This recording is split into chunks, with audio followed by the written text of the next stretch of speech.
Welcome to our 2022 virtual Cabin Fever Reliever Dinner and Auction.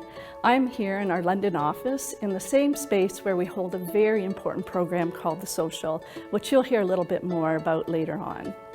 Tonight marks our first major fundraising event as a unified organization.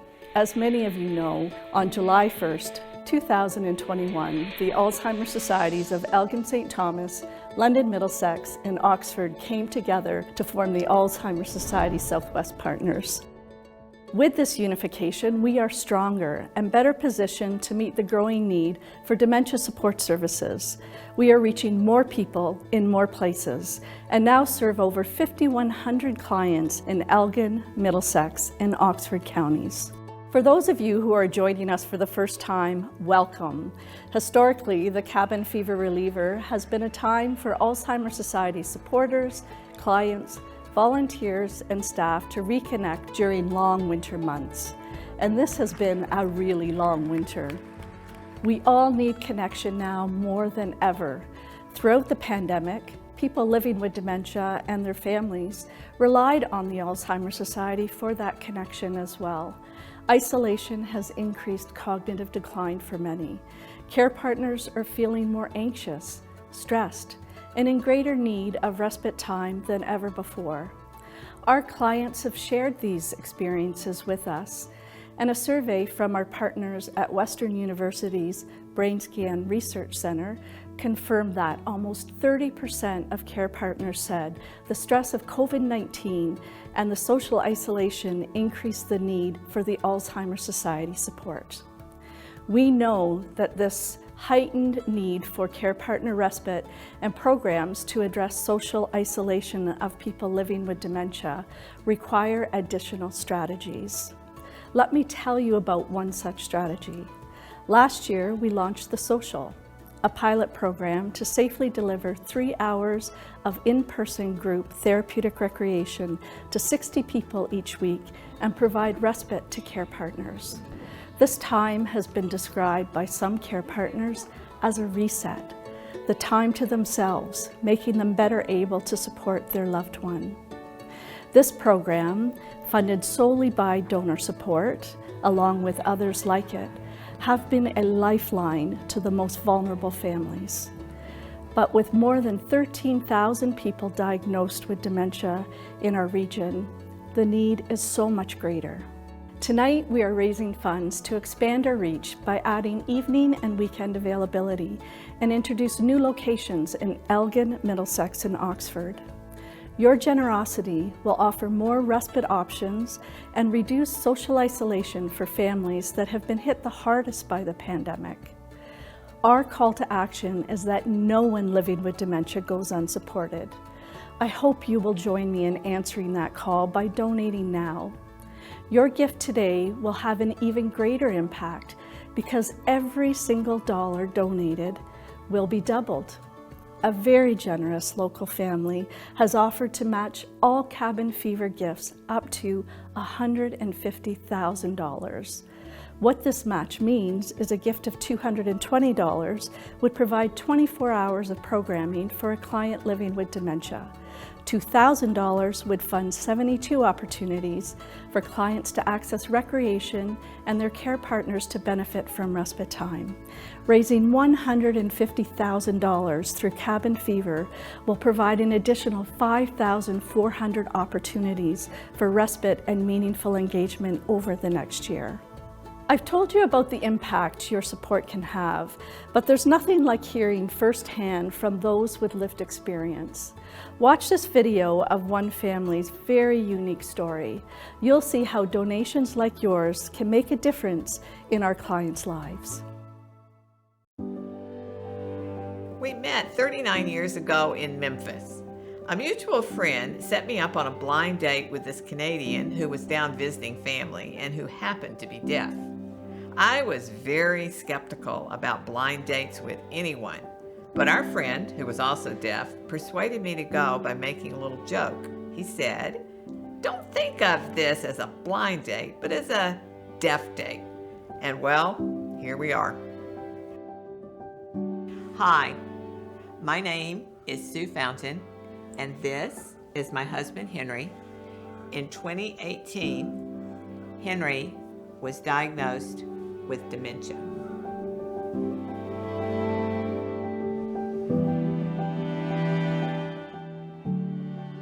I really knew something was wrong when my father died in the summer of 2017. I couldn't seem to explain, to communicate to Henry why we had to go south for Dad's funeral. I think it wasn't until we got to the church on the morning of Dad's funeral and he saw Dad there in the casket that he really realized, oh, he's gone, he passed away. And I knew something was really wrong then. We met with Dr. Borey at the Aging, Brain, and Memory Clinic there at Parkwood, and he gave Henry his, after testing, gave him his diagnosis. His nurse, she turned to me immediately and said, you got to do two things now. You got to call your lawyer, and you've got to contact the Alzheimer's Society. And that was the best advice. And that really set us on a really good path.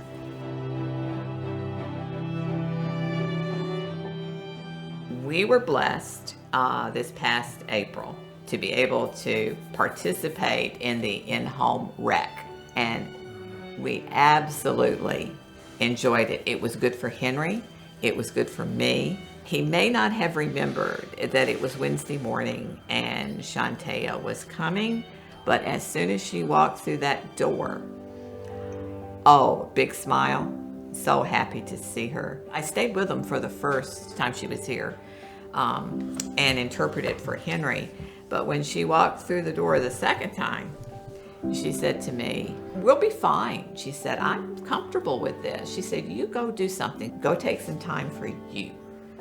And that's what I did for every session following. And they did such fun things together in the in-home rec. Good game.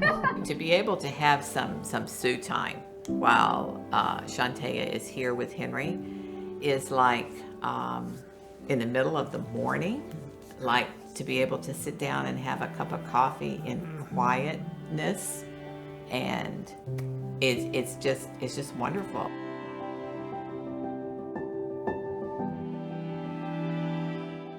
Henry takes part every Friday afternoon in a program called The Social. He thinks it's like getting together with the boys. He happens to be in an all-male group, but he loves it. And they meet once a week for about 3 hours, and he does all kinds of things. I mean, if you were to look around our home, you would see all kinds of little crafty things he has done. Another thing they do at the Social, which is really cool, is they have this huge ball, and they beat out a song, or a rhythm, I should say, on this ball. So he feels the rhythm, or either he uses his eyes to watch what's being done across the circle from him, and he can copy that. They play games, they do curling, they do bowling, I think they have done badminton, and any number of games like this they play together on Friday. And it's a good opportunity for those men to remember back when they were young, because many of the games will do that for them. Henry at the Social has Kendra, an interpreter, and so she guides him through the games, through activities like that they do in their circle when they're doing their exercise. The interpreter makes it so much easier, so much nicer for him to feel included, for him to feel part of the group, one of the guys. Kendra is there at the Social to interpret for Henry. It allows me to feel like he is well taken care of, because I feel a real burden to be able to make sure Henry is included in everything. it's like putting down that burden for a little bit, like putting down a heavy suitcase and just kind of, because I know he's taken care of. When I first realized with these programs I was going to get some time for myself, I thought, what am I going to do? And then I realized it wasn't selfish to have this time. It was helping me to get my thoughts in order, to have a little rest, to do nothing if I wanted to do that. The Alzheimer's Society stands for hope for us, and the compassion, the understanding